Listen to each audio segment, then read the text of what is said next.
Après l'intercession qui a duré quasiment, on va dire 3 à 4 mois, voici le temps des retrouvailles. Et cette session d'ouverture était présidée par le doyen d'âge, l'ancien ministre René Zengele, qui a donc planté le décor de cette session ordinaire du mois de mars, ici à la Chambre haute du Parlement.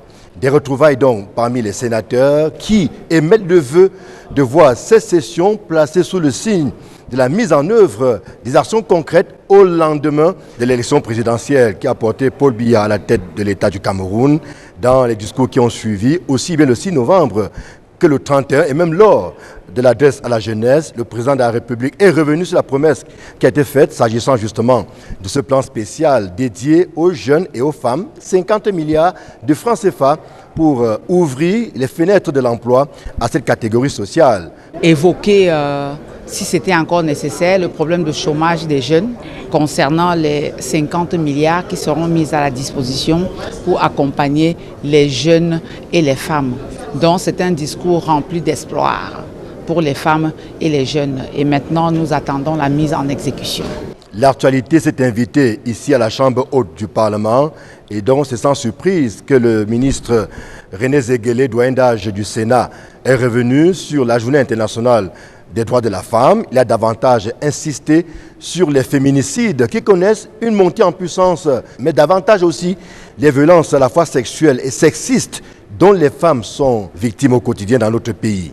En abordant la question lancinante des violences faites aux femmes, pour lancer du haut de cette tribune un vibrant appel pour la fin des féminicides dans notre pays.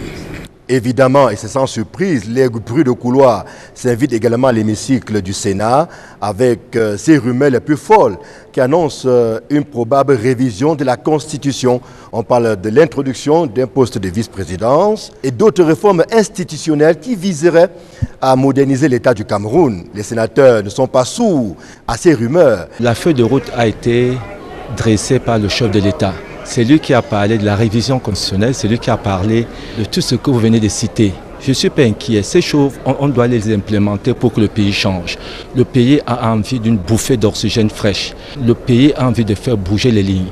Mon souhait le plus vif, c'est de voir atterrir sur nos tables beaucoup de projets de loi allant dans le sens de l'amélioration des conditions de vie de nos citoyens. J'espère également que des ressources additionnelles seront mises à la disposition de nos maires, en tout cas de nos responsables de CTD, afin de booster le développement par la base.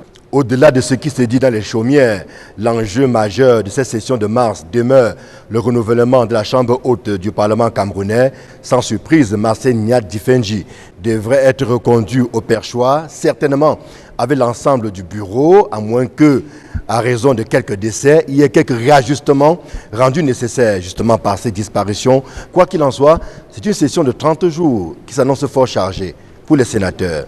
Ici, le siège du Sénat, au Conseil économique et social, Élisée Borba, Marcelin Gansop, Equinox Télévision.